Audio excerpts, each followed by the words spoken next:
ऐसा मग भरवसा कळेल. देवाची बरे देवाची बरे देवाची बरे देवाची बरे तुका म्हणे खरे तुम्ही न म्हणा देह माझा ऐसा मग भरवसा कळेल. पांडुरंगा करू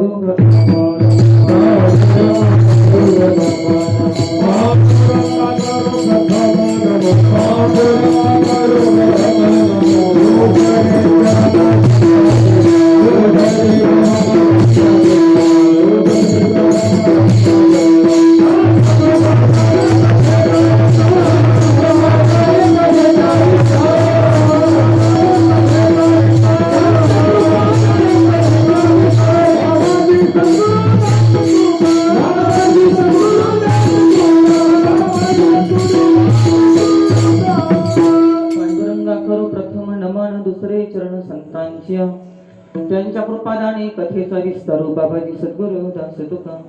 ओम नमो जी आद्या वेद प्रतिपाद्या जय जय स्वसंवेद्या आत्मरूपा देवा तुची गणे शिव सकलार्थमती प्रकाश मने निवृत्तीदास उदार जयांचे केले या स्मरण वय सकल विद्येचे आदिकरण ते चिवंद श्री चरण श्री गुरूंचे ते नमस्कारुणी आता. ओम ब्रह्मानंदम परम सुखदम केवलम ज्ञानमूर्ती दद्वातीतं गगन सदृशं तत्त्वमस्यादिलक्ष्यम् एकं नित्यं विमलमचलं सर्वदि साक्षीभूतं भावातीतं त्रिगुणरहितं सद्गुरुतं नमामि.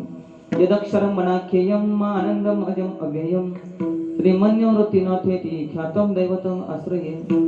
गुरु इत्याख्यया लोके साक्षात् विद्या हि शाङ्करी जयत्या ज्ञानमस्तस्य तयाद्राये निरन्तरं साधके च कस्यागं शिवयोः समरूपेण ज्ञातुं न शक्यते लग्नं मिति द्वैतच्छलान्मुः अद्वैतम् आत्मनं सत्त्वं दर्शयन्तं इतस्तरां तो वन्दे जगत्तमाद्योतयोस्तत्त्वाभिपत्तये मूलायाग्राय मध्याय मूलमध्याग्रमूर्तये क्षीराग्रमूलमध्याय नमापूर्णाय शम्भवे परं ब्रह्मं परं धामं सच्चिदानन्दविग्रहं ज्ञानेश्वर इति ख्यातं प्रणमामि गुरुपरं श्रीपादनाथं गुरुराजवैद्यं मुमुक्षु नाम ज्ञानदानैक्य दक्षं फुटी क्षेत्र निवासिनं तं नमामि वेद विद्या वरिष्ठम्.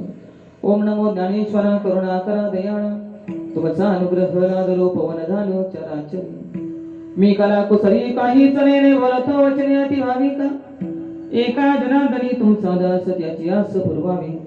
तुमचा अनुग्रह लादलो पवन झालो चराचरी. अमर आहा अमर आहा अमर आहा अमर आहा खरे की पहा खोटे न म्हणा देह माझा ऐसा मग भरवसा कळेल. प्रस्तुत प्राप्त प्रसंगी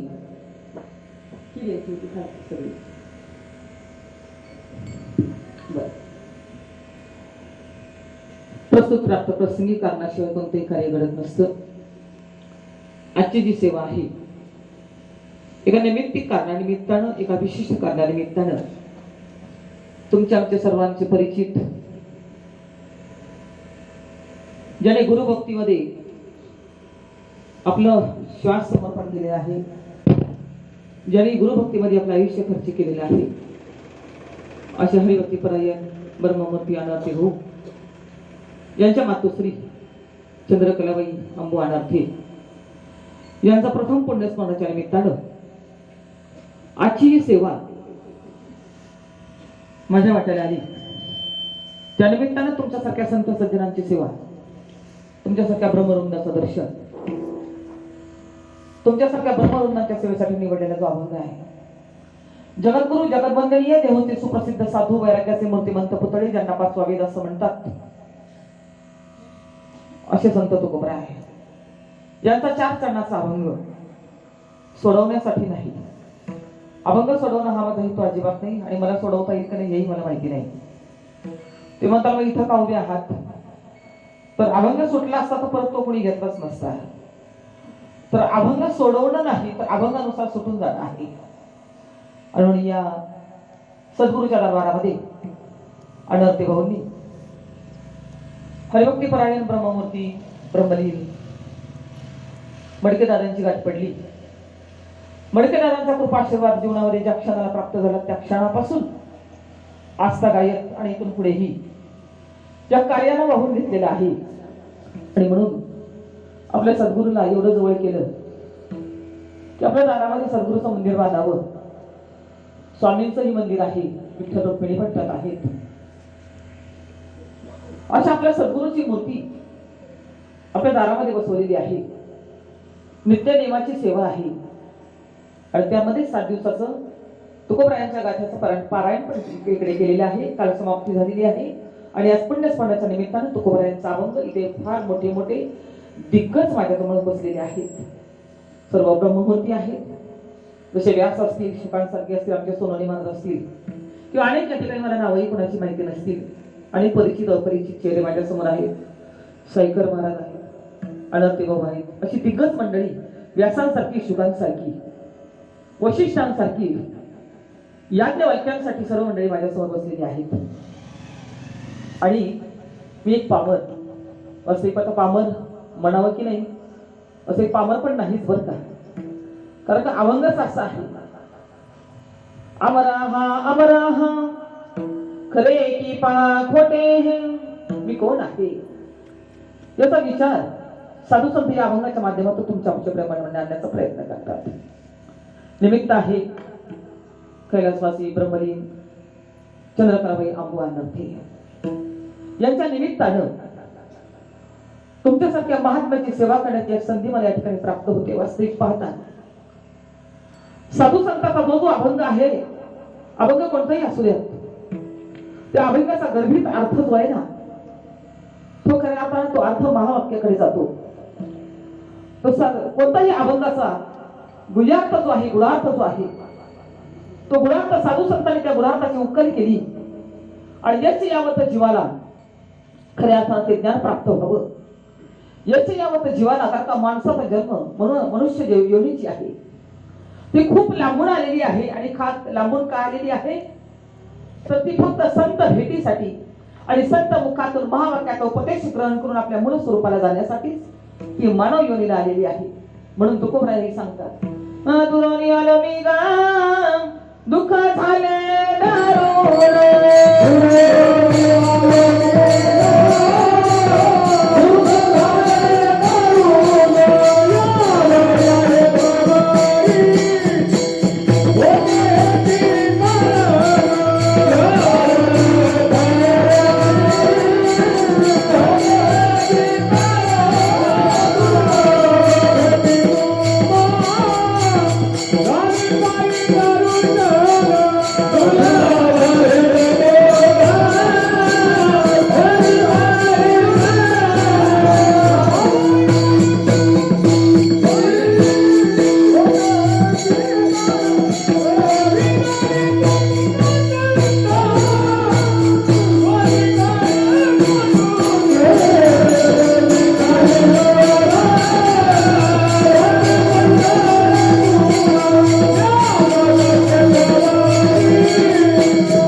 मनुष्य द्यायला येण्याचा उद्देश काय आहे. साधू संत सांगतात, मनुष्य द्यायला येण्याचा उद्देशच आहे दुर्लभाची संत भेट. आणि संत भेटीतून आपली जीवनाची कृतार्थता. जीवनाची कृतार्थता कशामध्ये आहे, आपला स्वरूप साक्षात्कार व्हावा. जीव हा जीव नसून जीव हा शिव स्वरूप आहे. हा बोध त्याच्या जीवनामध्ये संत कृपेने व्हावा. आणि म्हणून असा बोध त्याच्या जीवनामध्ये झाला. अशा ज्या आजी आहेत किंवा अनंती भाऊची आई आहेत, शेवट तो भला माझा बहु गोड झाला, आलो निजाच्या माहेरा भेटी रखुमाईच्या वना. माणसाचा जन्म हा शेवट आहे आणि माणसाच्या जन्माला आल्यानंतर त्याचा शेवट जर गोड व्हायचा असेल तर त्याला स्वरूपाचा बोध व्हायला पाहिजे. आणि स्वरूपाचा बोध करून आणि स्वरूपाचा बोध करण्यासाठी साधू संत या वृत्ती लोकांना अवतीर्ण झाले. साधू संत बोध करण्यासाठी आले आणि आपण बोध स्वीकारण्यासाठी या वृत्ती लोकांमध्ये आलो. पण मनुष्य देह सगळ्यात श्रेष्ठ आहे. भगवंताने तुम्हाला मनुष्य देऊन आपल्या मनुष्य देह देऊन आपल्या फार मोठी कृपा केली आहे. तर का याच देही गणे देवाचे भजन आणि कहे ज्ञान नाही कोटे. या देहाला मनुष्य देहाला आल्यानंतर मोक्ष प्राप्तीचं साधन मिळतं. मनुष्य देहाला आल्यानंतर संत कृपा होते. मनुष्य देहाला आल्यानंतरच तुम्हाला गाथा गीता शास्त्र कळत असतं. पण मनुष्य देह हा सगळ्यात श्रेष्ठ आहे. पण मनुष्य देहाला जरी आलो तरी मनुष्य देहाचा उद्देश काय आहे तर हा आपला शेवट आलेला आहे. आणि या शेवट आला. पण आता जर आपण या मनुष्य देहाला येऊन जर ते ज्ञान जर प्राप्त करून नाही घेतलं तर पुनरपि जननम पुनरपि मरणम जननी जठरे जठरे शयनम. म्हणजे हे संसार एक दुस्तरे. म्हणून हा दुस्तराचा संसार अनंत जन्मापासून तुमच्या आमच्या मागे लागलेला आहे. आणि या संसारातून पार करण्यासाठी तुम्हाला हे शरीर मिळालेलं आहे. आणि या शरीराचं सार्थक केलं. खऱ्या अर्थानं आईनं आपल्या जीवनाचं सार्थक केलं. मडके दादांची कृपा झाली आणि खऱ्या अर्थानं संपूर्ण अनर्थी कुटुंब संपूर्ण अनर्थी कुटुंबाला तो प्रसाद मिळाला. गोटीचा प्रसाद समर्थ सद्गुरू श्रीपाद बाबा समर्थ सद्गुरू रामदास बाबा यांच्या कृपा आशीर्वादाने संप्रदायपूर्वक ज्ञान जीवाला प्राप्त जर झालं तर खऱ्या अर्थानं जीवनामध्ये त्याचा उद्धार होत असतो. आणि मानवाचा जन्म हा उद्धारासाठीच आहे. मानवाचा जन्म हा मोक्ष प्राप्तीसाठीच आहे. वास्तविक पाहता प्रपंच हा जीवनामध्ये त्याचा उद्देश नाहीये. पण तो प्रपंच करतो. प्रपंच एक सोय आहे. पण महत्वाचं जे कार्य जे आहे महत्वाचं सगळ्यात कार्य कोणतं आहे. महत्वाचं कार्य जर कोणतं आहे असं जर म्हणाल तर मानवाचा जन्माला येऊन त्यांनी संत कृपा प्राप्त करून घ्यावी आणि आपलं असलेलं अज्ञान घालवावं. कारण अज्ञानामुळेच आपल्याला जन्म मरण आहे. अज्ञान कोणतं आहे. एक नंबरचं अज्ञान आहे मी देह मी करता मी भोगता मी जन्माला येतो मी मरतो मी अमुक आहे मी तमुक आहे मी सुखी आहे मी दुःखी आहे. हे आपल्याजवळ असणारं अज्ञान आहे. आणि अज्ञान परमार्थ म्हणजे काय आहे तर अज्ञानाकडून ज्ञानाकडे प्रस्थान करणं. परमार्थ म्हणजे काय आहे अंधकाराकडून प्रकाशाकडे. आता अंधकार कोणता आहे अज्ञान कोणता आहे प्रकाश कोणता आहे तर हे सर्व समजण्यासाठी संत संगतीमध्ये यावं लागतं आणि आपलं अज्ञान दूर करावं लागतं. म्हणून अज्ञानाचं जे आवरण आहे अज्ञानाचं आवरण खऱ्या अर्थानं संत कृपेशिवाय दूर होत नाही. हो अंधकाराचं आवरण जे आहे हे अंधकाराचं आवरण सूर्यप्रकाश दूर करतो. समजा आता रात्र झाली आणि रात्र झाल्यानंतर आपल्याला रात्रीचं जग दिसत नाही पण सूर्यप्रकाश झाला सूर्य उगवला की आपलं अंधकाराचं आवरण जे आहे ते सूर्यप्रकाश दूर करतो. पण अज्ञानाचं आवरण मात्र आपलं दूर होत नाही. म्हणून अज्ञानाचं आवरण दूर करण्यासाठी आपल्या जीवनामध्ये बोधाचा प्रकाश देणारा या जगतामध्ये आहे तरी कोण असा समर्थ महात्मा श्रोत्रिय कृपाळू ब्रह्मनिष्ठ महात्मा जीवनामध्ये ज्या क्षणाला प्राप्त होतो त्यावेळेला आपलं अज्ञानाचं आवरण दूर होतं. अज्ञान म्हणजे काय देहा सकट आपण जे सर्वांना आपलं मांडलेलं आहे मी आणि माझं हे दुःखाला कारणीभूत आहे. म्हणून मौली सुद्धा सांगतात अहम ममतेच्या लवण सवडी मातेन पवती पापुडी जन्म मरणाचे दुथडी ढवळून ठेली. दुःखाला कारण कोण असेल तर दुःखाला कारण आपली बायका पोरं किंवा घरदार हे दुःखाला कारणीभूत नाहीयेत. हो दुःखालाही कारणीभूत नाहीयेत. आणि परमार्थाला हेही प्रतिबंध नाहीयेत. परमार्थाला प्रतिबंध जर काय असेल आपण जे मांडलंय ना अहम आणि ममता मी आणि माझं एक वेळेस ममता संपते पण अहम संपत नाही. ममता म्हणजे घर माझं नाही कळालं मुलं माझी नाही ते कळालं किंवा प्रपंच माझं नाही हे कळालं पण अहम हा जात नाही. म्हणजे मी आहे. मग मी देहाच्या संबंधाने आहे मी देहाच्या संबंधाने आहे का बोधाच्या संबंधाने आहे मी नेमका कशाचा संबंध आहे प्रकृतीच्या संबंधाने मी मला मानलंय का मी परमात्मा स्वरूपाच्या चैतन्याच्या स्वरूपाने मी मला मानलंय. हे आपलं अज्ञान जे आहे हे अज्ञान घालवण्याचं सामर्थ्य एका सद्गुरु वचनामध्ये आहे. मी माझे कल्पनेने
पांगुळ.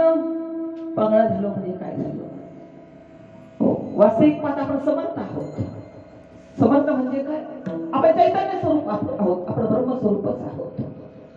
पण आपण आपल्याला जे मानलंय ना, हो, धन्य नाग गुरु महिमा देही दाविला देव, निवारोनी भवदाळे अवघा निरसला भेव. भीती कशाची आहे? दुःख कशाचं आहे? देहाचा संबंध, देह मानला की दुःखच आहे. म्हणून आपल्याजवळ एक नंबरचं अज्ञान आहे, मी देह, आणि म्हणून दुःख भोगावं लागतं. परमार्थ म्हणजे काय आहे? परमार्थ म्हणजे अत्यंत दुःखाची निवृत्ती आणि परम अशा आनंदाची प्राप्ती. दुःख कोणतं आहे आणि आनंद कोणता आहे? वास्तविक पाहता जे मानलं ते दुःख आहे, दुःख अध्यस्त आहे आणि आपण अधिष्ठान स्वरूपच आहोत. अधिष्ठान स्वरूप म्हणजे मी कोण आहे याचा विचार करणं म्हणजे परमार्थ आहे. मी कोण आहे? कोहम कोहम कोहम. दिसतंय ते मी आहे का? आहे ते मी आहे. वास्तविक पाहता दिसतं हे काळाचं खाती आहे. दिसतं ही वस्तू अध्यस्त आहे, जी डोळ्यांना वस्तू दिसते ती अध्यस्त आहे. मग दिसतंय हे मी आहे का? दिसत नाही ते मी आहे. वास्तविक पाहता आपण दिसतोय पण अजून काहीतरी वेगळं दाखवायचा प्रयत्न करतोय. वेगळं दाखवायचं म्हणजे विशिष्ट होणं आहे. आणि वास्तविक पाहता आपण जे आहे ते आहोतच. ते दाखवायला काहीही 8 तास लागत नाही. आपण आहोत ते आहोतच. त्याला काय वेगळं काय दाखवायचं? काहीच नाही. पण नेमकं मी कोण आहे? कोहम कोहम कोहम. संतांना कळालं, न हम देह न मे देह केवलो अहम सनातना. देह मी नाही, देह माझा नाही. मी कसा आहे? मी सनातन आहे. सनातन म्हणजे काय? सनातन हे सांगण्यासाठी मौलीने कोरी सांगितली, एक श्लोक सांगितला. नैनम छिंदन्ति शस्त्राणि नैनम दहति पावकं न चैनम क्लेदयन्त्यापो न शोषयाति मारुतानि. सनातन म्हणजे कसं आहे? सनातन म्हणजे ज्याचा कशानेही नाश होत नाही त्याला सनातन म्हणायचं. अनादि अनंत. हो, अनादि अनंत. हो, म्हणजे या देहाची हे दशा, आत्मा तो येतो ऐसा, नित्य सिद्ध पैसा. अनादिपणे मी अनादि अनंत आहे. म्हणून अनादि या जगतामध्ये 7 गोष्टी अनादि सांगितल्या आहे. एक पहिला ब्रह्म अनादि आहे. ब्रह्माची उत्पत्ती सांगता येते का? ब्रह्माची उत्पत्ती नाही सांगता येत. ब्रह्माची उत्पत्ती सांगता येत नाही. 2 नंबर माया. मायेची उत्पत्ती सांगता येते का? मायेची उत्पत्ती पण सांगता येत नाही. आणि ब्रह्म मायेचा संबंध कधीपासून निर्माण झाला हे सांगता येते का? नाही सांगता येत. हो, 4 नंबरचा अनादि ईश्वर आहे. 5 नंबरचा अनादि जीव आहे. ईश्वर कधी निर्माण झाला हेही सांगता येत नाही. पण जीव कधी निर्माण झाला हेही सांगता येत नाही. ब्रह्ममायेचा संबंध येऊन ईश्वर आणि जीव, हो, हेही अनादि आहेत. आणि ईश्वर आणि जीवाचा, जीवेश्वराचा भेद हाही अनादि आहे. आणि 7 नंबरचा आम्ही भोगत आलेला संसाराचा प्रवाह अनादि आहे. आम्ही कधीपासून संसार करतो हे माहितीये का? या जन्मात तर नाही सांगत. आपला जन्मच कधी झालाय? हो, वास्तविक पाहता आपण जन्मरहित आहोत. हो, आपण जन्मरहित आहोत. पण ज्याला जगत निर्माण करताना हो तोच परमात्मा ईश्वर होतो. ईश्वर आणि माया हे जगत निर्माण करते. वास्तविक पाहता ब्रह्म निरीक्ष आहे. ब्रह्म अनिर्वचनीय आहे. ब्रह्म अव्यवहार्य आहे. पण व्यवहारात आल्यानंतर त्याला ईश्वर म्हणतात. ईश्वर आणि माया, कधी शंभू, कधी शांभवी, कधी प्रकृती, कधी पुरुष, त्यांनी हे जग निर्माण केलं. जग कधीपासून निर्माण झालं हेही माहिती नाही. आणि असा अनादि संसाराच्या मालिकेमध्ये आपण भरकटलोय बर का.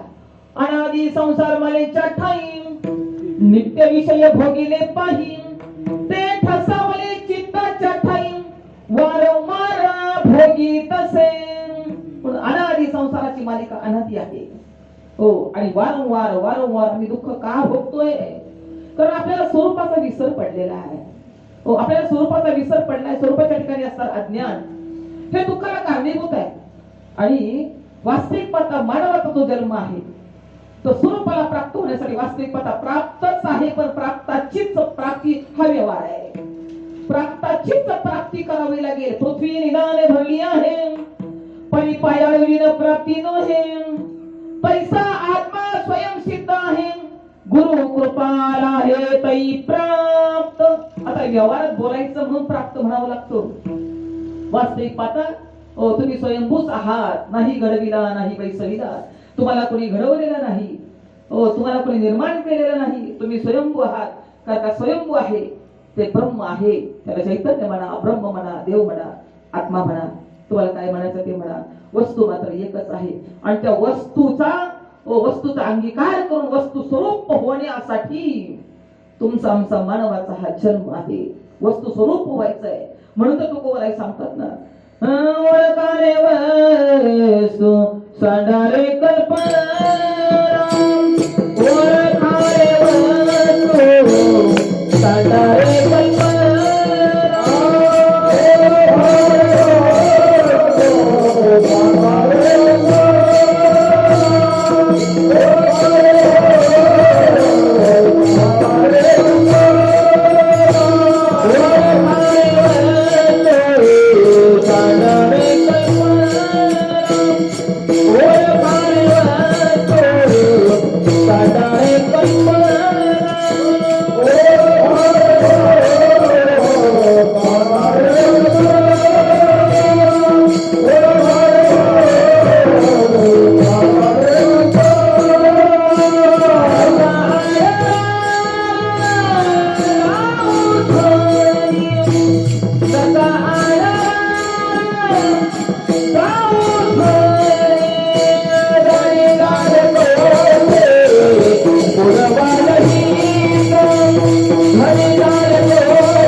कारण कल्पनेमुळे आम्ही जीवपणाला आलोय.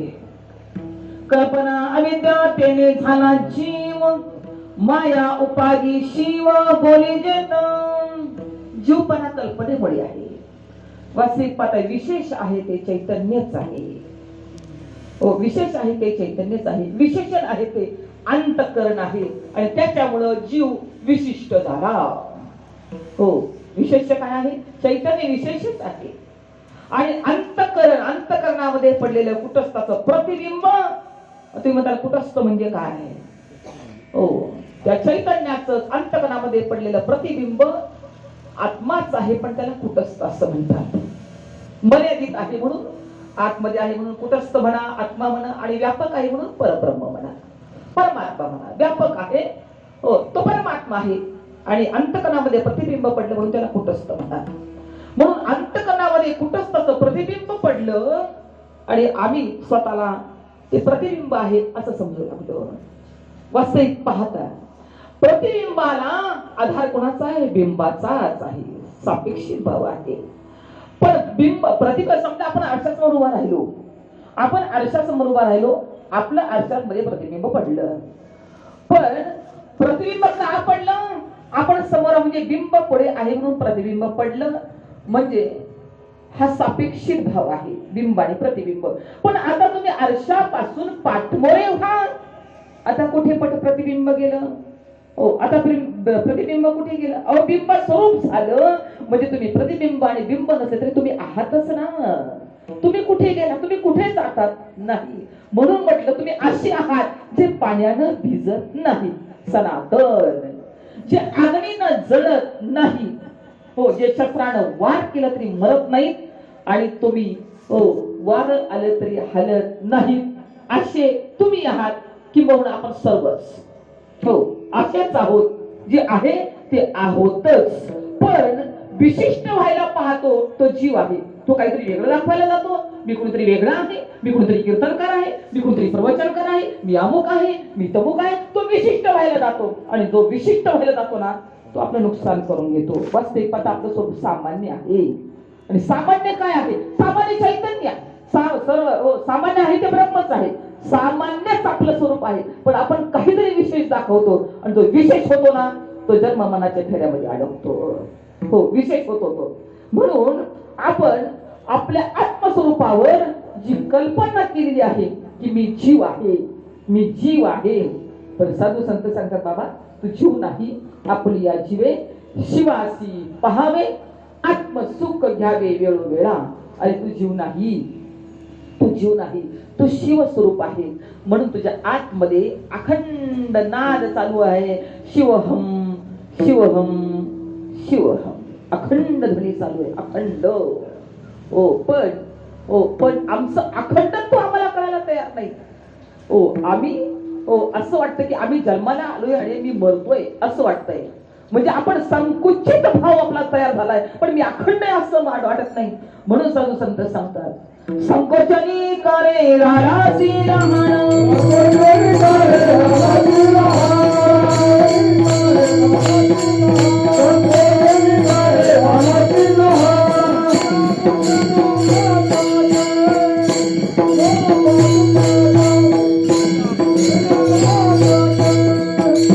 संकोचनी करे झालासी लहान, येई आपोषण ब्रह्मांडाचे. आणि तू फक्त तुझ्या देहापुरता नाहीयेस, तू विश्वभर आहेत. आपले बाबा सांगायचे ना, पै गगन जेवढे जैसे, पवनू गगनी तेवढाची असे, सहज हलविल्या वेगळा दिसे, यरवी पवनी गगनी तोची तो.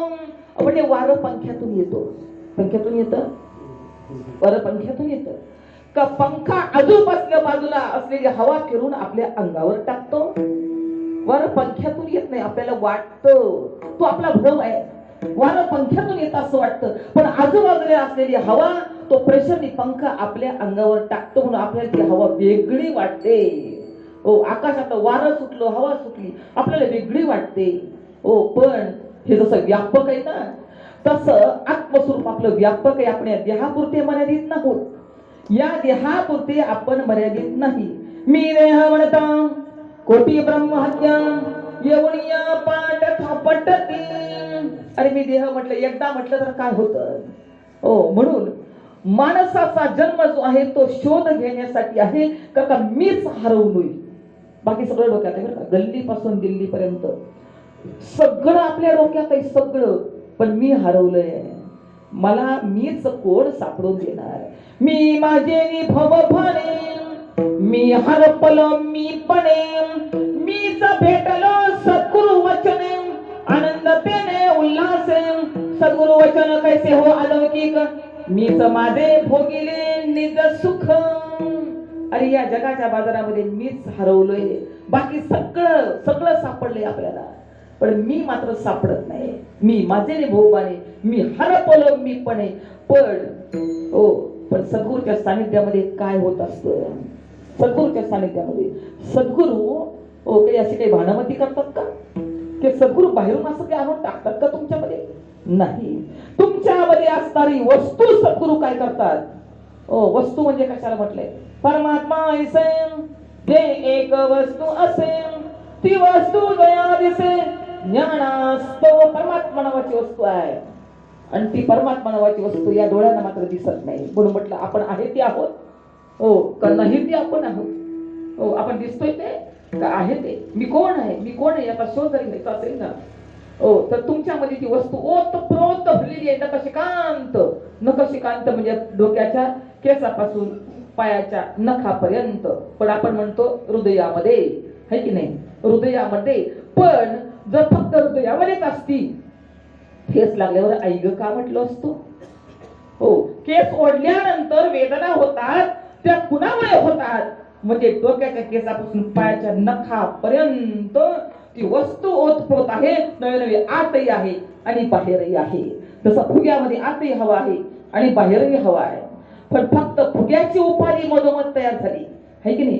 फुग्याच्या उपाधीमुळे आतली हवा आणि बाहेरची हवा जशी भिन्न वाटते, तसं आम्हाला आतलं आणि बाहेरचं भिन्न वाटतं. कारण आमचे हे फुगे फुगलेले आहे आणि या फुग्याला जर कोणी टाचणी लावेल ना, तर आमचा फुगा फुटणार आहे. आणि फुगा फोडायसाठी सद्गुरूच्या दरबारामध्ये यायचंय बरं का. आपली खुशाली मिळवण्यासाठी नाही यायचं, मी किती मोठा आहे हे सांगण्यासाठी नाही यायचं.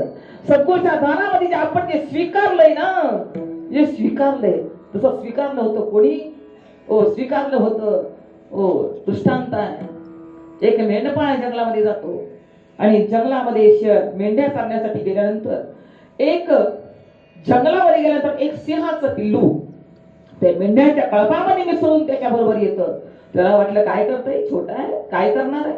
पण त्या सिंहाला ते सिंह हळूहळू पूर्णत्वाला जातोय, म्हणजे मोठा होतोय. पण त्या सिंहाने असं स्वीकारलं की मी मेंढीच आहे, मी मेंढीच आहे. त्याने काय करायचं, मेंढ्यांबरोबर चालायला जायचं, मेंढ्यांसारखं गवत खायचं, घरी यायचं आणि वाघर लावल्यानंतर स्वतःला बांधून घ्यायचं. अशी त्या सिंहाला सवय लागली. वास्तविक तो सिंह असताना तो स्वतःला मेंढी समजतोय. पण एक दिवस त्यात जंगलामध्ये जाण्याचा प्रसंग येतो. तो सिंह मोठा झालाय आणि जंगलातलाही एक सिंह मेंढ्याचा कळप येतोय म्हटल्यानंतर त्यासाठी एक मेंढी फस्त करून टाकू म्हणून ते मेंढ्याकडे लालसेने पाहतोय. आणि जसा जसा मेंढ्याचा कळप जवळ आला तसं त्यांनी पाहिलं, अरे या मेंढ्याच्या कळपामध्ये सिंह काय करतो. आणि त्यांनी मेंढ्याच्या कळपामध्ये सिंह पाहिल्यानंतर त्याची भूक पळाली. त्यांनी त्या सिंहाला बाजूला बोलून घेतलं. अरे म्हटले तू या कळपामध्ये काय करतो. अरे म्हटले कळपामध्ये म्हणजे हे माझेच सगळे, हा माझा मालक आहे आणि मी यांचा आहे, हे माझी आहे. म्हटले नाही रे, तू मेंढी नाहीयेस, हा तुझा मालक नाहीये, तू जंगलचा राजा आहेस. म्हटले मी जंगलचा राजा नाहीये, मी मेंढीच आहे. त्याला बकऱ्यासारखं ओढून टाकू तू सिंह. म्हटले नाही रे, एक डरकाळी जर फोडली ना तर याच्यातली एकही मेंढी आता या ठिकाणी राहू शकत नाही. पण कळेल कसं, चल माझ्या बरोबर, चल माझ्या बरोबर म्हटलं. आणि पाणवठ्यावर नेलं. स्वच्छ अशा पाण्यामध्ये त्याचं प्रतिबिंब त्याने स्वतःने पाहिलं. आणि प्रतिबिंब पाहिल्यानंतर त्यांनी त्याला सांगितलं, मेंढ्यांकडे बघ, तुझं पाण्याचं प्रतिबिंब बघ आणि स्वतःकडे बघ, माझ्याकडे बघ. तो मेंढ्यांकडे पाहतो तर पाण्यातल्या प्रतिबिंब त्याच्यासारखं नाही माझं पडलेलं. बरं शेजारी उभा राहिला सिंह आहे, त्या सिंहाकडे पाहिलं तर त्याच्याने माझ्यामध्ये साम्य जर आहे तर मी कोण आहे, मी त्यांचा आहे की यांच्यापैकी एक आहे. त्याला भ्रम झाला. पण भ्रम कधी गेला माहितीये का, पाण्यामध्ये पाहिलं आणि भ्रम निघून गेला. तसं आपल्याला भ्रम झालेला आहे. भ्रम झालेला आहे आपल्याला, मी जन्मणार आहे, मी मरणार आहे, मी सुखी आहे, दुःखी आहे, हे सगळे माझेच आहेत. मी म्हटलं ना, मी आणि माझं हे दुःखाला कारणीभूत होते. हे दुःख कधीच संपू शकत नाही. पण स्वतःला ओळखा बरं का, स्वतःला ओळखा. मी कोण आहे करावा विचार, म्हणे ज्ञानेश्वर निवृत्तीचा. माऊली सांगतात, अरे मी कोण आहे, मी कोण आहे. ज्ञानदेव म्हणे गुरुचा मी दास, नेनो साधना साध काही. मी माझ्या मी वासुदेव तत्वता, हरे वासुदेव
नाही दुधाणिक मागुत मी कोण आहे.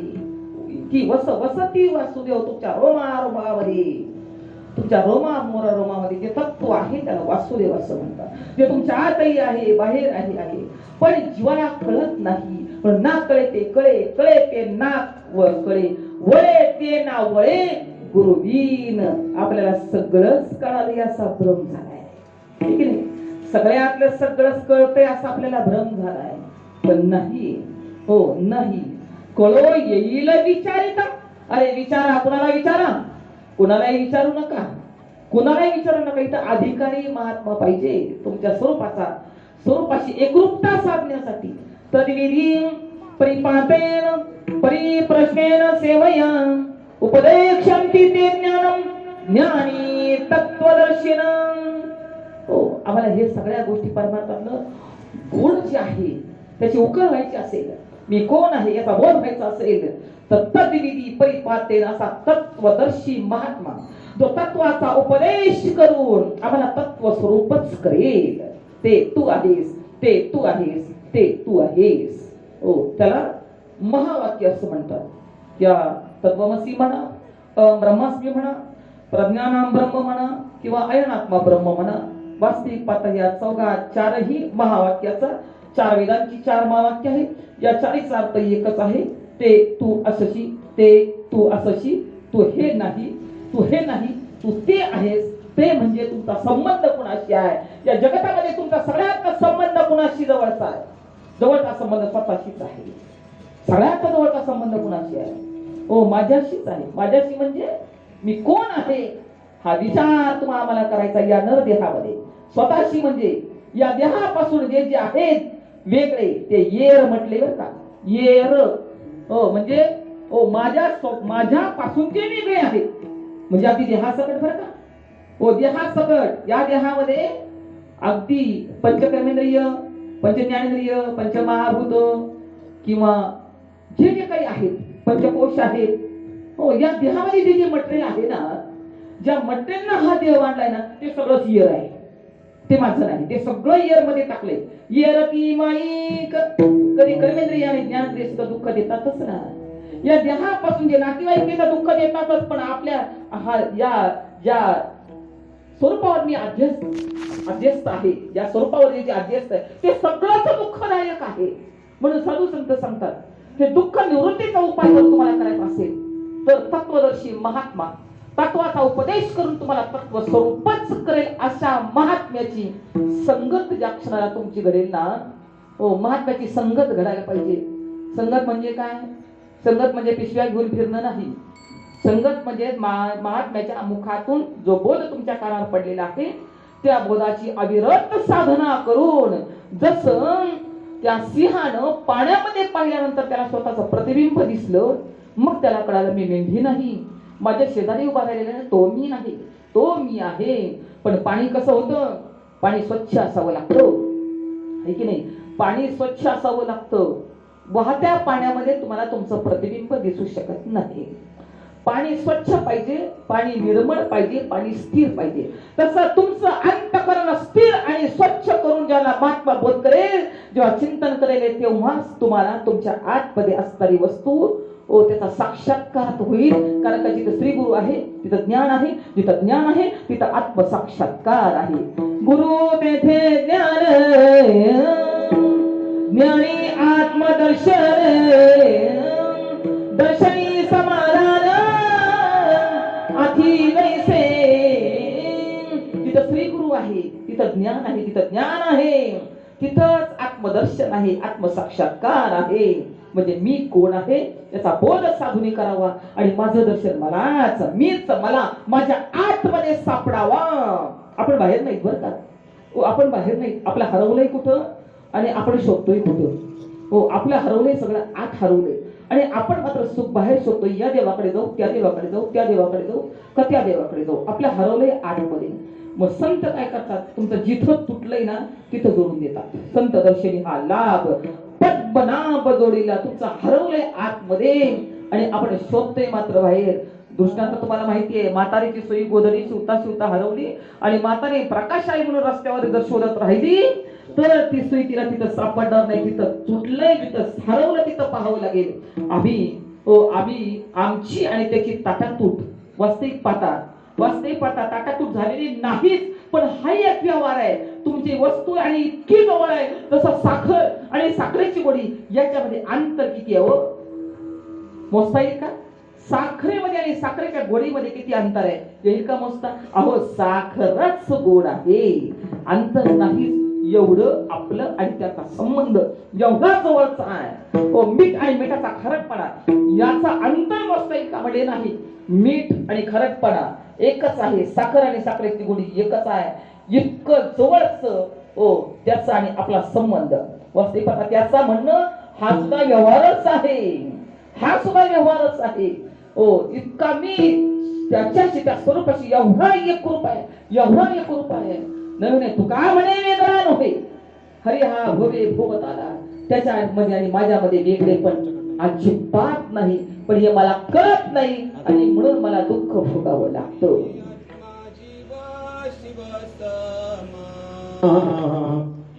हरी आत्मा जीव शिव एक हरी आत्मा जीव शिव हरी आत्मा जीव शिव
नाही त्याची कैसे झाले रे खेळिया, नाही त्याची दिसू नाही लागले रे. हो, अरूप होते ते रूपास आले, जीव शिव नाम पावले रे. अरे तोच आहे, तोच आहे, पण फक्त वेगळा झाला म्हणून. जसं पाण्यावर काठी मारल्यानंतर पाण्यामध्ये तरंग उमटतात, है की नाही? पाण्यावर काठी मारल्यावर पाण्यावर तरंग उमटतात. ते तरंग पाण्यापासून वेगळे आहेत का? म्हटले नाही. तरंग म्हणजे पाणीच आहे. हो, तरंग ही पाणीच आहे, समुद्र ही पाणीच आहे, तरंग ही पाणीच आहे. किंवा मौली सांगतात सोनियाचे मणी केले ते सुवर्णाचे मणी केले, ते सोनियाच्या सुती गुंतले, तैसे म्या जग धरिले सबाया भंतरी.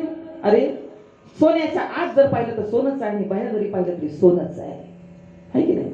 जसं सोन्यामध्ये अलंकारामध्ये सोनं लपलंय ना, त्या जगतामध्ये तुमच्या आमच्यामध्ये देव लपलेला आहे. जसं कपड्यामध्ये कापूस लपलाय. आमची दृष्टी कशाची आहे? आम्हाला दृष्टी अधिष्ठानाची आहे का आमच्याकडे दृष्टी भेदाची आहे? आमच्याकडे दृष्टी भेदाची आहे की नाही? पण संतांकडे मात्र दृष्टी अधिष्ठानाची आहे. संतांनी जगाकडे पाहिलं ना, जगाकडे पाहिलं त्यांना जग दिसतच नाही, जग दिसतच नाही. कारण का जगामध्ये भरलेला आहे तो फक्त परमात्मा. हो, आणि जग आहे ते अध्यस्त आहे. वास्तविक पाहता हो, जग अध्यस्त आहे आणि परमात्मा आहे तो अव्यवहारी आहे.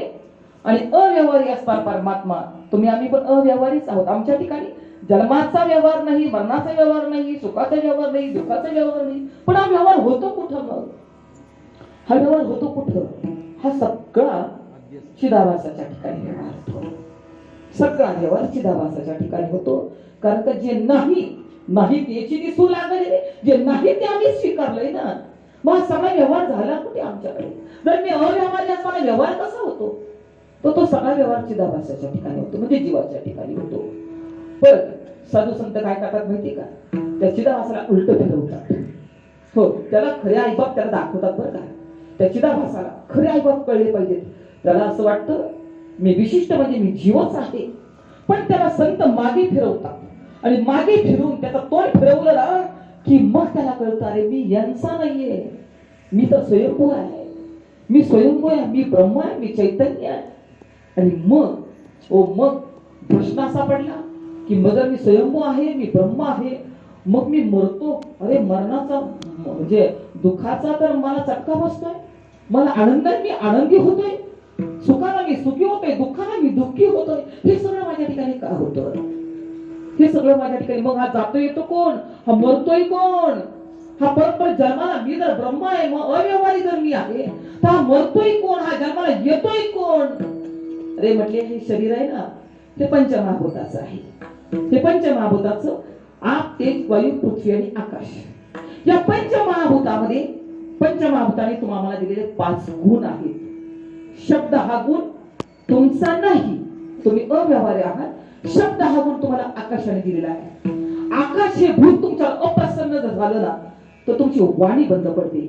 एक भूत अप्रसन्न तुमच्यावर असेल तर तुमच्या मुखातून शब्द, आपण होतो अंगावर वारं गेले की बोलायचं बंदच झालं.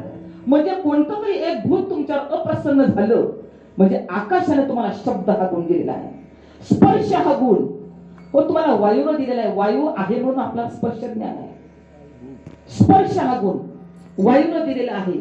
शब्द, स्पर्श, रूप हा गुण तुम्हाला तेजाने दिलेला आहे. रस हा गुण तुम्हाला पाण्याने दिलेला आहे. आणि गंध हा गुण तुम्हाला पृथ्वीने दिलेला आहे. कारण प्रत्येक गंधाची उत्पत्ती ही पृथ्वीतूनच होते. फुलाचा सुगंध पृथ्वीतूनच येतो, तो फुलामध्ये अवतरतो. मग या सगळ्यांनी आपल्याला काही काही दिलेलं आहे. म्हणून हे पंचमहाभूताचं शरीर आहे. हे पंचमहाभूताचं शरीर शेखी ज्याची त्यास देणे लागे. याचं काय होतं? याची फक्त मुठभर माती होते, आहे की नाही? असं कधी झालं का की स्मशानभूमीमध्ये अख्खं गाव एका स्मशानभूमीमध्ये जाळते? अख्खं गाव एकाच स्मशानभूमीमध्ये सगळ्या माणसांना जाळलं. पण मग आता खूप राख साठली म्हणून ट्रॅक्टर बोलवले आणि राख भरून नेली. असं कधी होतं का? काय झालं आपल्या शरीराचं? शरीराची होय माती, सारी कामे अवधी होती, शेवटी जाणे मसनवटी. म्हणजे केलं त्यावर सगळं खोटं, जे जे कराल ते सगळं खोटं.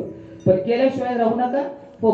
पण खोटं समजून करा, केल्याशिवाय राहूच नका. नाही तर मग जरी झाला संन्यासी तरी माध्यमी. म्हणजे कर्मातून जर पळून गेलात तर कर्म तुमची पाठ सोडणार नाही. म्हणून जिथं असाल तिथं आनंदात राहा. फक्त न मम, हे माझं नाही, हे सगळं देवाचं आहे असंच समजून प्रपंच करा. आणि मग मी असेन, मग मी व्यवहारी असेन वर्तात, देवी जळा आत पद्मपत्र. म्हणून हा प्रपंच खोटा आहे. प्रपंच हा खोटा. शास्त्रे निवडीला पाहिजे साथीला सद्गुरु. तो सद्गुरु शिवाय कळत नाही हा प्रपंच मिथ्या आहे. म्हणून येताना काही आणलं नाही, जाताना काही न्यायचं नाही. मध्येच माझं कसं कबाड निर्माण झालं. आधी वेगळं राहिलं तेव्हा जेवायला एकच ताट होतं. आता एवढी भांडी गुंडाळून ठेवावी लागतात पोत्यामध्ये. हे कसं वाढवलं आपण सगळं? आपल्याला तरी कळलं का? हो, हे कसं वाढताय सगळं? तशीच माया आहे, कशी वाढते काही कळत नाही. म्हणून साधू संत सांगतात हा देह आहे ना, हो आधी देह कार्य करा, देहा संबंधी पसारा बुजगावणे सोळा रक्षणांत भासत असे. अरे जसं ज्वारी पेरल्यानंतर ज्वारीच्या रक्षणासाठी एक उभी शेतकऱ्याने एक उभी काठी एक आडवी काठी त्याला शर्ट घातला, त्याच्यावर मडकट ठेवलं, त्याला नाक कान डोळे काढले आणि बुजगावणं म्हणून उभे केलं. ते बुजगावणं कुणाला? ज्ञानाला का अज्ञानाला? अज्ञानी त्याला रात्रीचा घेऊन पडतो, पण ज्ञानी त्याला माहिती हे बुजगावणं आहे. तसं हे बुजगावणं आहे कशासाठी आहे? आत्मसंरक्षणार्थ किंवा आत्मप्राप्तीसाठी. स्वतःचा स्वप्राप्तीसाठी हे बुजगावणं तुम्हाला मिळालेलं आहे. हे बुजगावणंच आहे. बघा किती बदलते, पहा किती बदलते. मी बदलणारा नाही, पण हे बदलतंय. अस्ति जायते प्रियते वदते विरश्यते. म्हणजे हे जन्माला पण येतो, हे जन्माला येतो. हे वाढतं आणि हे वाढणार आपल्याला प्रिय होतं. आणि हे कधी जातो? डोळ्या देखत. आपल्या डोळ्या देखत आपण बालपण पाहिलं की नाही? आपलं डोळ्या देखत आपण लहान होतो ते आपण पाहिलं ना? आपण पाहिलं. आपलं तारुण्य पण आपण डोळ्यांनी पाहिलं. आपलं वार्धक्य आपण डोळ्यांनी पाहतोय. हा पाहणारा कोण आहे आतमध्ये? पाहणारा कोणीतरी आहे. हे वरचं बदलतंय पण पाहणारा बदलत नाही. आणि तो पाहणारा मात्र आतमध्ये आहे. पाहणारा कधीच बदलत नाही. आणि जो पाहणारा आहे ना तो साक्षी रूपानं पाहतो. म्हणून तुम्ही साक्षी आहात. हो, तुम्ही साक्षी आहात, सगळ्याचे साक्षी तुम्ही आहात. तुम्ही बदलणारे नाही, तुम्ही बदलणारे नाही. मी साक्षी आहे. म्हणून देह जातो, देह येतो. जसं रस्त्यावरनं गाड्या जातात, गाड्या येतात, रस्ता आहे तसाच, है की नाही? रस्त्यावरनं माणसं जातात, माणसं येतात, हो, रस्ता आहे तसाच, है की नाही? रस्ता जर गेला असता, आपण म्हणतो हा रस्ता कुठे जातो, बाबा सांगायचे रस्ता कुठे जातो. रस्ता जर आजचा उद्या लोणीला गेला असता, तर आज इथं पडलेला दगड उद्या लोणीला सापडला असता. रस्ता कुठेच जात नाही. रस्त्यावर सगळे व्यवहार रस्त्यावर होतात, पण रस्ता कुठेही जात नाही. तसं व्यवहार जीवाच्या ठिकाणी आहे. मी मात्र आत्मस्वरूप आहे. माझ्या ठिकाणी कोणताही व्यवहार नाही. मी अव्यवहारी आहे. हो, मी अव्यक्त आहे. आता अव्यक्त म्हणणं म्हणजे सापेक्षिक भाव व्यक्त आहे म्हणून अव्यक्त म्हणावं लागतं. हो, निर्गुण आहे, गुणामध्ये आलो म्हणून निर्गुण म्हणावं लागतं. वास्तविक पाहता हेही म्हणणं तिथं बरोबर नाही. असा मी आहे. पण पंचमहाभूताचा देह, पंचमहाभूताला समर्पण करायचा. देह तव पाचाचे झाले, हे कर्माच्या गुणी गुंतले, भवतसे साकी सुधरे जन्म मृत्यूच्या. पंचमहाभूताचा देह पंचभूताला समर्पण करायचा. मग जर हा देह इथंच पडतो, तर मग 84 लक्षणीमध्ये कोण फिरतोय, कोण फिरतो? आणि हो, कोणी जात नाही येत नाही तो कोण आहे? जो पडतो तो कोण आहे? फिरतोय तो कोण आहे? आणि कुठे जात नाही येत नाही तो कोण आहे? याचा विचार त्याला साध्य झाला ना, त्याचा शेवट गोड होत असतो. हो, त्याचा शेवट गोड होतो बरं का. हो, म्हणून तर तुकोबाई सांगतात जन्म आलो त्याचे आजी फळ झालेच असेल. कधी आज म्हणजे कोणता दिवस आहे तो? कोणता दिवस आहे? सद्गुरूच्या मुखातून तो बोल कानावर पडला आणि मला माझं स्वरूप कळालं, माझं स्वरूप कळालं. नाहम देह नमे देह केवल अहम सनातना कोहम कोहम सचिदानंद रूपम शिवोहम शिवोहम शिवोहम. मी कोण आहे? शिवो अहम, शिवो अहम. मी तो आहे, तो मी आहे, तो मी आहे. हा बोध, हो, हा बोध सद्गुरूंनी करावा आणि आपण त्याच्या स्वरूपाशी एकरूप होऊन जावं. हो, म्हणून फिरणारा कोण आहे आणि कुठे जात नाही येत नाही तो मी आहे. मग फिरणारा कोण आहे? त्याला सूक्ष्म देह म्हणतात. फिरणारा जो आहे ना, 84 लक्षणीमध्ये कोण फिरतो? हा देह इथं पडतो. या देहाच्या आतमध्ये अजून एक देह आहे. हो, हा त्याला धर्मी असं म्हणतात. धर्म आणि धर्मी. आता हे डोळे आहेत, ठीक आहे, डोळे आहेत. डोळ्यांचा धर्म काय? पाहणं हा डोळ्यांचा धर्म आहे, है की नाही? पण या डोळ्याला धर्मी म्हणायचं आणि पाहणं त्याला धर्म म्हणतात. हा कान आहे, त्याला धर्मी म्हणायचं आणि ऐकणं त्याचा धर्म आहे. हो, तसं सूक्ष्म देह आहे. हा सूक्ष्म देहाचा, सूक्ष्म देहामध्ये 17 तत्व आहे. या 17 तत्वामध्ये कोण कोण आहे? पंचकर्मेंद्रिय, पंच ज्ञानेंद्रिय, पंच प्राण आणि अंतःकरण. अंतःकरण पंचक म्हणतात त्याला. मन, बुद्धी, चित्त, अहंकार. कुठे कुठे अंतःकरण मन, बुद्धी, चित्त, अहंकार धरलं जातं. कुठे कुठे मन, बुद्धी, चित्त, अहंकार धरलं जातं. कुठे कुठे फक्त मन आणि बुद्धी धरलं जातं. त्याचा हिशोब महत्वाचा नाही. हिशोब 17चा होऊ द्या, हिशोब 16चा होऊ द्या, हिशोब 19चा होऊ द्या, नाही तर हिशोब 21चा होऊ द्या. पण हो, सूक्ष्म देहाची 17 तत्व आहे. हा या देहातून तो देह याच्यातून बाहेर पडतो. सूक्ष्म देह याच्यातून बाहेर पडतो. जन्म म्हणजे काय माहिती का? सूक्ष्म देहाचा आणि स्थूल देहाचा संयोग झाला की जन्म आहे. सूक्ष्म देहाचा आणि स्थूल देहाचा वियोग झाला की मरण आहे. पहा बरं का, स्थूल देहाचा आणि सूक्ष्म देहाचा संयोग झाला की जन्म आहे. स्थूल देहाचा आणि सूक्ष्म देहाचा वियोग झाला की मरण आहे. आत्मा कुठेच जात नाही. मेलेल्या माणसाच्या शरीरामध्ये सुद्धा आत्मा असतोच. बरोबर आहे? सोनने बाबा हा म्हणताय बरं का, म्हणजे माझं बरोबर आहे. माझे गुरुजी पुढे बसले. मेलेल्या माणसाच्या शरीरामध्ये सुद्धा आत्मा असतोच. का? तर आपण प्रत्येक वेळेला असं ऐकतो की सुईच्या टोकावरी जागा शिल्लक नाही, तिथं देव नाही. मग एवढ्या 3.5 हाताच्या शरीरातून देव कुठे जाईल? देव कुठेच जात नाही. देव कुठे जात नाही, देव कुठे येत नाही. हो, कुठेच जात नाही, कुठे येत नाही. मग फिरतो तो सूक्ष्मदेह आहे. मग संत काय करतात? जो फिरणारा सूक्ष्मदेह आहे त्या सूक्ष्मदेहालाच साधू संत बोध करतात. हो, त्या सूक्ष्मदेहाला काय करतात संत? भक्तीला लावतात. त्याला बोध करून हो, पंचकर्मेंद्रिय, पंच ज्ञानेंद्रिय, पंच प्राण आणि अंतःकरण. त्याच्यामध्ये विशेष अंतःकरण आहे. त्याच्यामध्ये मन आणि बुद्धी विशेष आहे. ती मन आणि बुद्धी सद्गुरूच्या चरणाची समर्पित झाली ना, हो इथं समर्पित झाल्याशिवाय ही गोष्ट कळत नाही. मने वाचा करणी देवाचे वाहणी, ते शरीर जाती अक्षणी देवाची झाले. ज्यांनी मन आणि बुद्धी सद्गुरूच्या चरणाची समर्पण केली आहे, म्हणजे बोधामध्ये समर्पण केलेलं आहे. आणि इथं समर्पणाशिवाय परमार्थ नाही बरं का, इथं समर्पणच पाहिजे. नाहीतर मी आणि माझं घेऊन बसला ना, फार मोठं नुकसान आहे आपलं. मी सद्गुरूच आहे, मी माझ्या सद्गुरूच आहे. कळालं म्हणजे त्याचा फार मोठा हो आव आणून आपली प्रौढी मिरवत बसून आहे. मी एक सामान्य आहे, आणि सामान्य आहे ते चैतन्यच आहे. म्हणून मी कुठेही जात नाही, मी कुठेही येत नाही, मी पहिलाच अमर आहे. फक्त सद्गुरूच्या माध्यमातून ती गोष्ट आम्हाला कळाली. म्हणून तुकोबाराय अभंगाच्या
यासाठी शास्त्र आपला असायला का.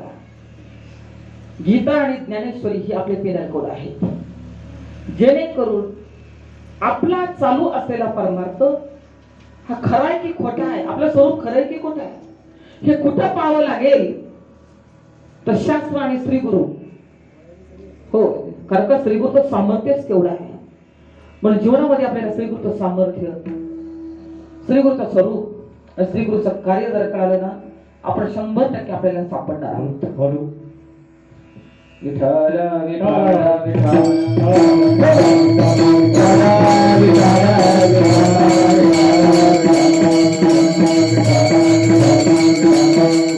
पण अशी श्रीगुरु कृपा मोठीची गंगा पाडगाव पर्यंत वाहत येते काय. श्रीगोंदा परिसरातून तीच गंगा ज्यांनी आपल्या परमार्थासाठी हडाची काळी केली, रक्ताचं पाणी केलं, आपल्या शरीराला कधीच महत्व दिलं नाही. त्यांना माहिती होतं मी शरीर नाहीच. ज्यांनी स्वतःच्या ज्ञानाला कधीच महत्व दिलं नाही. आम्ही पाहिले डोळ्यांनी, अंगावर सट्टे जरी आले होते ना, शुगर वाढली होती, अंगावर सट्टे आले तरी दादांचं कार्य कधीच थांबलं नाही. पण अशा दादांनी पहिले नातेवाईकच होते, पण नंतर खऱ्या अर्थानं सद्गुरूचं आणि शिष्याचं नातं निर्माण झालं आणि आमच्या गोरक्ष भाऊनी अखंड सद्गुरूच्या चरणाशी वाहून घेतल्या, सद्गुरूच्या पायाला वाहून घेतल्या. दादांची भेट झाली आणि खरं महात्म्याची भेट व्हावी बरं का. जसं एखाद्या व्यक्तीला भूत लागतं, भूत, आणि भूत लागल्यावर तो तेच बडबड करत असतो, जे भूताच्या मनामध्ये असतो ते तो बडबड करत असतो. तसं आपल्याला सद्गुरूचं मन एक व्हावं, आपल्याला सद्गुरू लागायला लागतो. सद्गुरू लागावर का आपल्याला सद्गुरू लागावं, सद्गुरूचं मन आणि आपलं मन एक व्हावं. मन क्षमा एक झाले तेव्हा सद्गुरूची महती आपल्याला कळते, सद्गुरूचं हृदय आपल्याला कळत असतं. आणि सद्गुरूच्या हृदयातलं मनोगत जाणून अनंत भाऊनी आस्था गायत इथून पुढे या कार्याला जे वाहून घेतलेलं आहे प्रत्यक्ष दादांचं, स्वामींचं आणि विठ्ठल पांडुरंगाचं मंदिर रुक्मिणी सहित या ठिकाणी बांधलेलं आहे.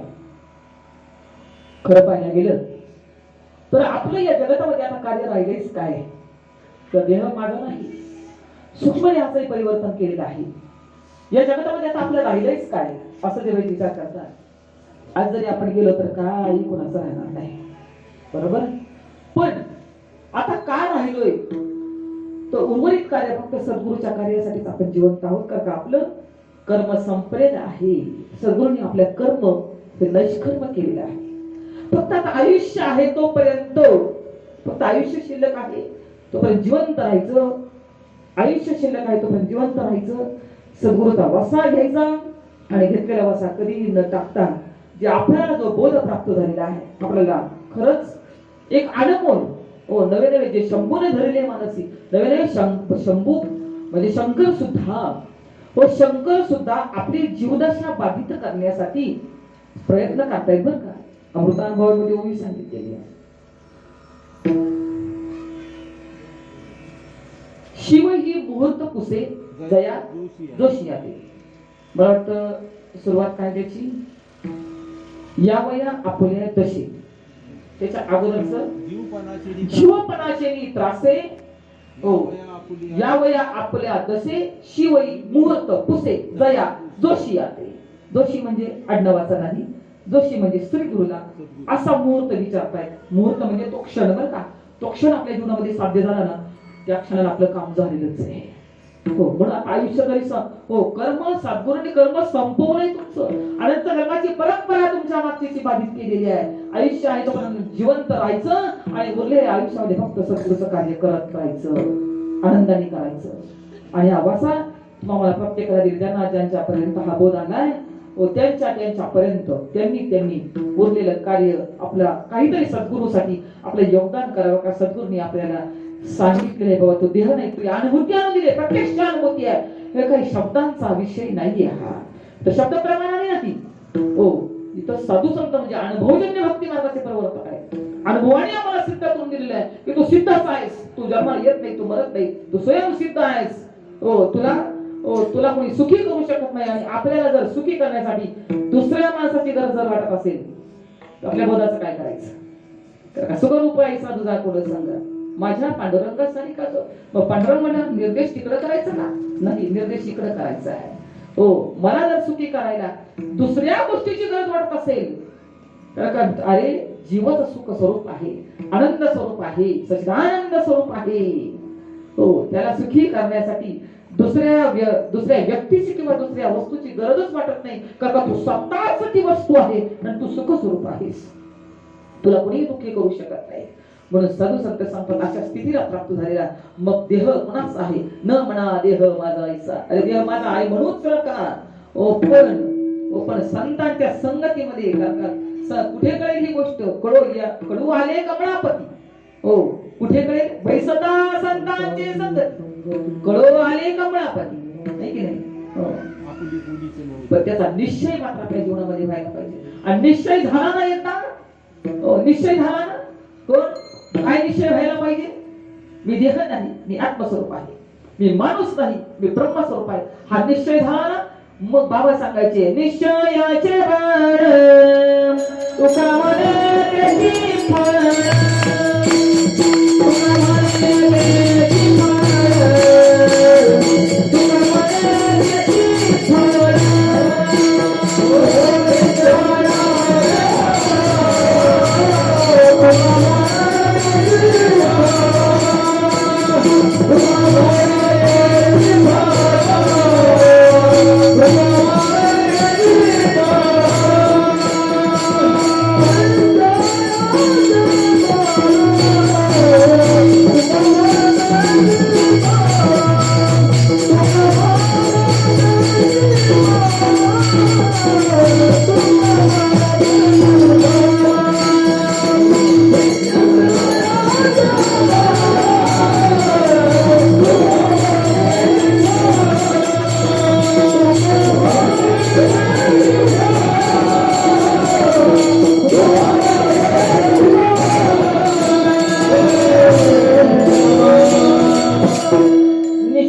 निश्चय चित्ती दृढ झाला.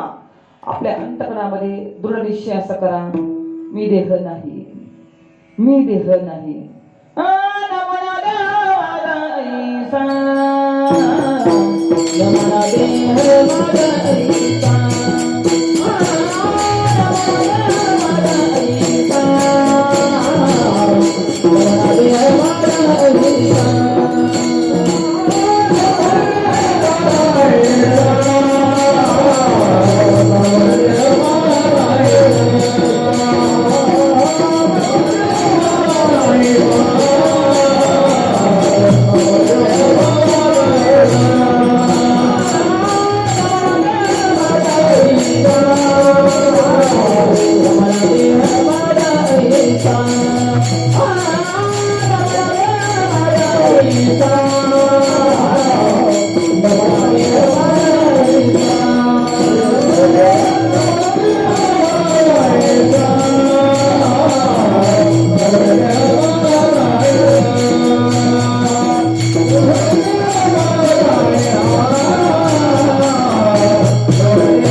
नमना देह माझा ऐसा.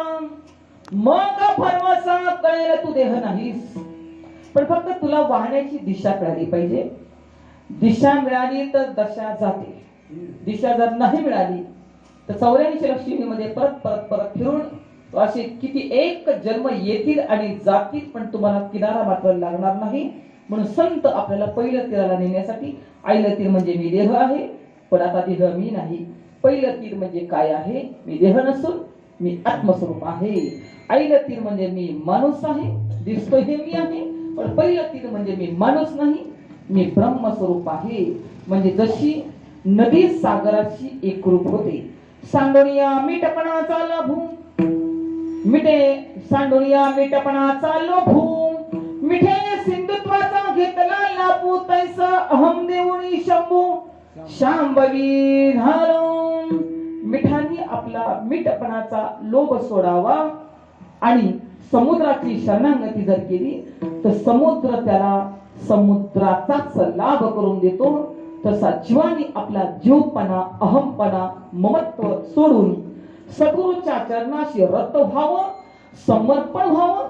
सद्गुरू काय करतात, सद्गुरू त्याचा मी देह हा लोभ सोडून त्याला विश्वात्मक परमात्म्याचा लाभ करून देतात. तो दिस तुझ्या शरीरामध्ये आहे, तू एवढा नाही, तो विश्वव्यापक आहेस, तो विश्वव्यापक आहेस. आणि याला कुठे बांध आहे का? जसं वाऱ्याला कुठे बांध आहे का, तसं तुम्हालाही कुठेही बांध नाही. तुम्ही विश्वव्यापक आहात आणि ते व्यापकत्व, अखंडत्व तुम्हाला जर कळालं तर आम्ही कुठे जात नाही आणि कुठे येत नाही. आम्ही जन्माला येत नाही, आम्ही मरत नाही, देह जातो. मी म्हटलं ना, सूक्ष्म देहाचा आणि स्थूल देहाचा संयोग झाला की जन्म आहे, सूक्ष्म देहाचा आणि स्थूल देहाचा वियोग झाला की मरण आहे. हे खेळ फक्त या दोघांचाच चालू आहे. स्थूल देहाचा आणि सूक्ष्म देहाचाच खेळ चालू आहे. आत्मा स्वयं सिद्ध आहे, त्याच्या ठिकाणी कोणताही व्यवहार होत नाही. म्हणून मी अव्यवहारी आहे, मी न जन्मणारा आहे, मी न मरणारा आहे, मी सुखी नाही, मी दुःखी नाही. मग मी कोण आहे? मी आनंद घन आहे, मी आनंद स्वरूप आहे, सच्चिदानंद रूप शिवहम. आता सच्चिदानंद हे पद सुद्धा कसं सांगितलंय, असत जड आणि दुःखाची व्यावृत्ती करण्याकरता असत मांडलं म्हणून सत मानावं लागेल, है की नाही? असत मांडलं म्हणून सत म्हणावं लागतं.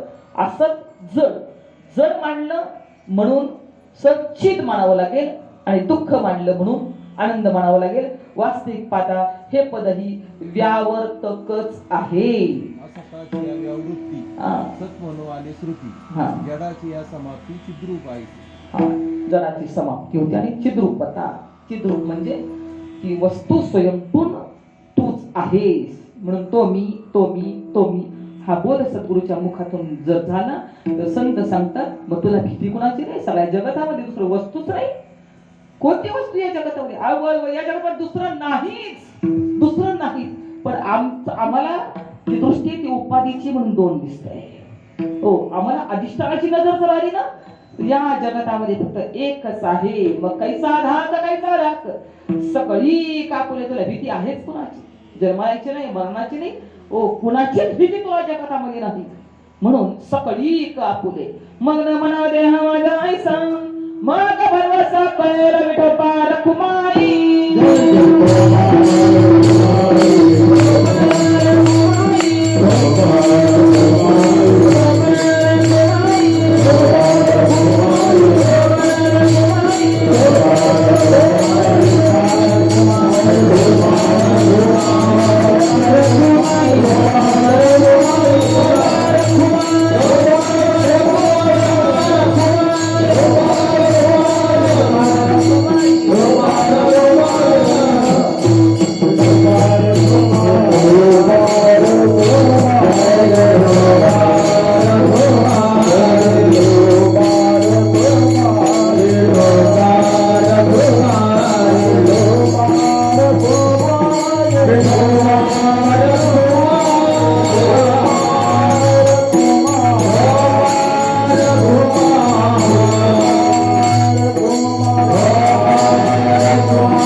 आज या कार्यक्रमाचं आयोजन नियोजन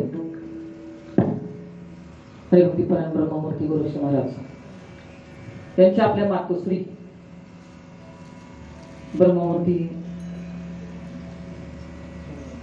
चंद्रकलाबाई अंबुवानरखे त्यांच्या प्रथम पुण्यस्मरणानिमित्तानं त्या कार्यक्रमाचं आयोजन नियोजन केलं आणि आपल्या सद्गुरूच्या दरबारामध्ये सहा दिवस गाथा पारायण केलं. रोजचा हरिपाठ, गाथा पारायण. कारण या जगतामध्ये सांगणारे भरपूर आहेत, पण यथार्थ ज्ञान होऊन आत्मसाक्षात्कारापर्यंत नेणारे महात्मे कमी आहेत. म्हणून भक्तीचं शास्त्राचं यथार्थ ज्ञान व्हायला पाहिजे. मी म्हटलं सांगणारे भरपूर त्या जगामध्ये. कोण काय सांगतं, कोण काय सांगतं. कोण एखादं विशिष्ट गाणं घेऊनच कीर्तन करतं, आहे की नाही. कोणी आईवरच गातं, कोणी बापावरच गातं, आहे की नाही. गाऊ नाही या मताची मी नाही, तर त्याला कितपत मर्यादा आहे. आई आहेच, आई आहे म्हणून आपण जन्माला आलो, पण जगतामध्ये दुसरी आई आली तर त्या आईच्या पोटी जन्माल्याचं सार्थक आहे. ती दुसरी आई म्हणजे सद्गुरूरूपी आई आहे. म्हणून हे कार्य ज्यांनी पुढे नेलं, वस्तीपाता श्रीगोंदा तालुका म्हणा, श्रीगोंदा तालुक्याच्या बाहेर म्हणा, दादांनी अविरत परिश्रम करून साथीला खेळगडी होते. सांगते सोनोनी महाराजांनी दादांची साथ कधी सोडली नाही. त्यात बापूंची आज आठवण येते. बापू आणि दादा यांनी एकमेकाची साथ, अगदी मित्रत्वाचं नातं होतं आणि दोघांचे एकदम मवाळ असे स्वभाव होते. शास्त्र सांगतं तसं साच आणि मवाळ, मिथिली आणि रसाळ, शब्द ऐसे कल्लोळ अमृत असे. दोघांच्या मुखातून कधीही कठोर शब्द कधी मी ऐकले नाहीत. मवाळ शब्दातून जवळ घेऊन पाठीवरनं हात फिरून, डोक्यावरनं हात फिरून हा समाज घडवला. जसं बाबांनी ताई भाऊ म्हणत म्हणत समाज घडवला. ऐशी कळवण्याची जाती करी ना भावी न पेटी. म्हणून आई जशी आई असते तसा सद्गुरू माऊली पण तुमच्या आमच्या जीवनामध्ये ज्यावेळी येतो ना, त्याची लाभ होते का, त्याची हानी होते का, त्याच्या शरीराचं काय होते हे पाहत नाही. त्याला विशिष्ट कार्यानं झपाटलेलं असतं. ते म्हणजे आपल्याला सद्गुरूंनी आपल्याला जे दिलेलं आहे ते समाजापर्यंत कसं पोहोचावं. कारण का मोक्ष नावाचा चौथा पुरुषार्थ ज्यांनी हातामध्ये घेतलेला आहे, पुरुषार्थ सिद्धी चौथी. देवनिया आपल्या हाती रिगाला भक्ती पंथी जगाने. तू हा चौथा पुरुषार्थ का, 3 पुरुषार्थ तुम्हाला मनाने करता येतील, धर्म अर्थ काम. चौथा जो पुरुषार्थ आहे तो मनाने करता येत नाही. तर चौथा पुरुषार्थ करून घेण्यासाठी सद्गुरूचीच सेवा करावी लागेल. ते तर सेवा हालार म्हणतात.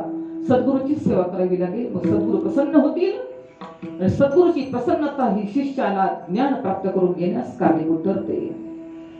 सद्गुरू जर आपल्याला विमुख झाला तर तुमचं ज्ञान कधी गायब होईल हे सांगता येत नाही.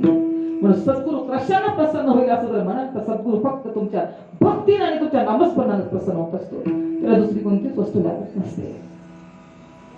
म्हणून आपल्या सद्गुरूची प्रसन्नता जाणून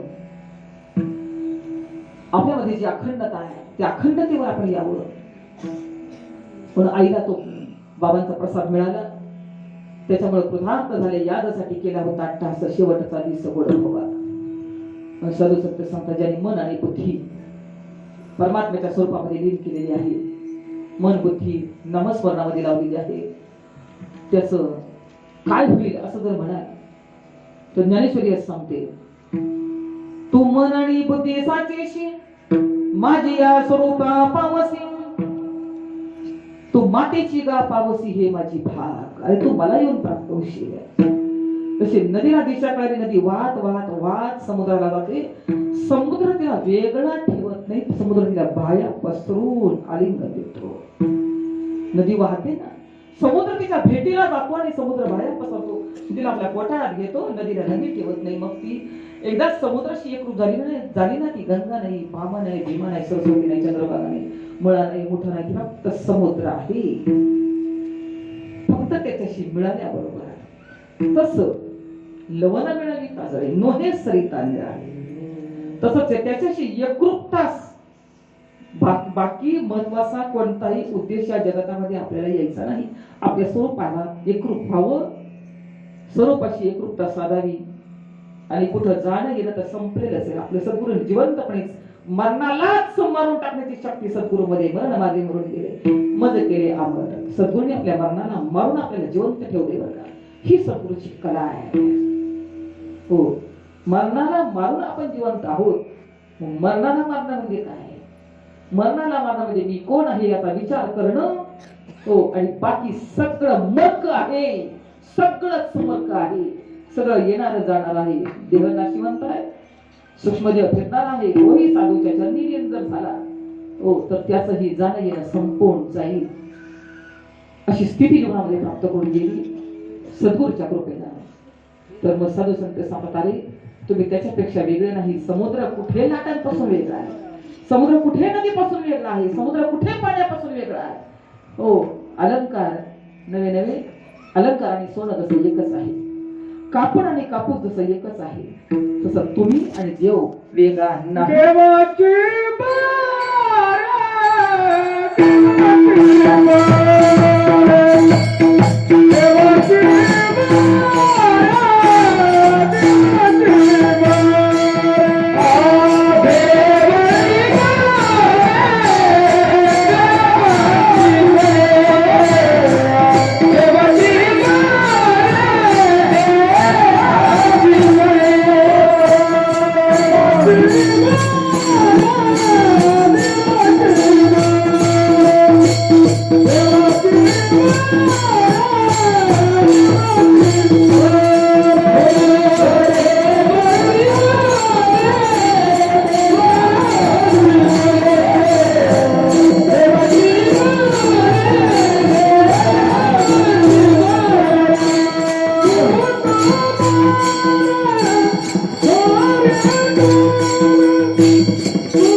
Oh